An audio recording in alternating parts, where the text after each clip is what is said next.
Christian Bale, we already know, is cast in the next Thor movie. Thor is Thor Love and Thunder. It's going to have Jane Foster picking up the hammer and becoming Thor.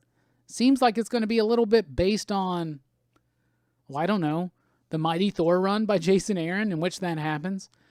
With that being the case, Christian Bale has a really good track record of playing white male douchebags. He really does. Think about the Shaft movie with Samuel L. Jackson. Think about his role in American Psycho. And it seems to me like Dario Agger is exactly who he's playing. He's one of the villains from that run. Jason Aaron, Russell Dodderman, Matt Wilson, and others. It seems like a no-brainer to me. And I said this on the weekly pop culture wrap-up, but if you want Thor to have a big, epic battle, street-level battle, this dude also turns into a Minotaur, whatever. He turns into a big bull dude that can rival the power of Thor. Right now, he's tangling up with the immortal Hulk. So this is a powerful dude, right? So me personally, I think Christian Bale's playing that character. That's just me. I think this is pretty obvious. At least to me. Now, I see some people here talking about the Mangog. I think the Mangog is going to be a factor. That was a factor in that run, right? It was all building up. You had Loki going on. I don't know if Loki's going to be tied into this Thor movie because it seems like they're doing their own thing with the Loki movie, or the Loki TV series, I should say, the Disney Plus series. But between him and the Rox, because he's the head of the Roxxon Corporation, right? This evil corporate dude, right? Taika Waititi's coming back. I feel like this is lining up, y'all. I think Roxxon's going to be in here. I think it's going to be Dario. I think he's going to turn into the Minotaur.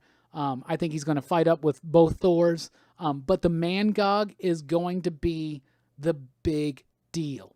The Mangog's going to be completely CG.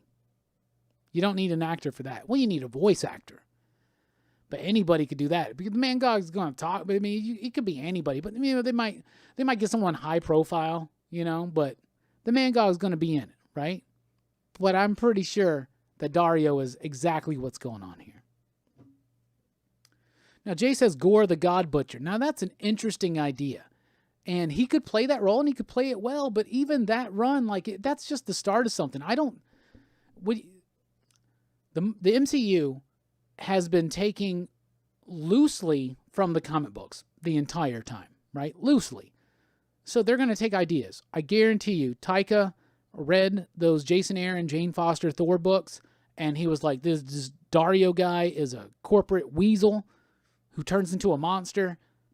Yeah, that makes sense. I think that's who Christian Bale is going to play. The Mangog is going to be a factor. It's going to be the big factor. Jane may even sacrifice her life for sure. In the comics, they brought her back. But in the movies, they don't have to bring her back. Why?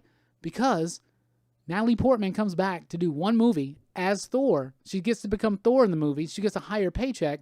And then she can just die and dip out. And then you don't have to worry about resurrecting the character. You get to tell the arc and have its natural progression.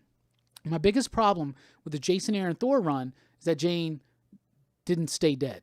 And I'm not trying to say that Jane should have died, but that was such a powerful moment that to bring her back like that so quickly, it kind of really soured the whole final act of that book.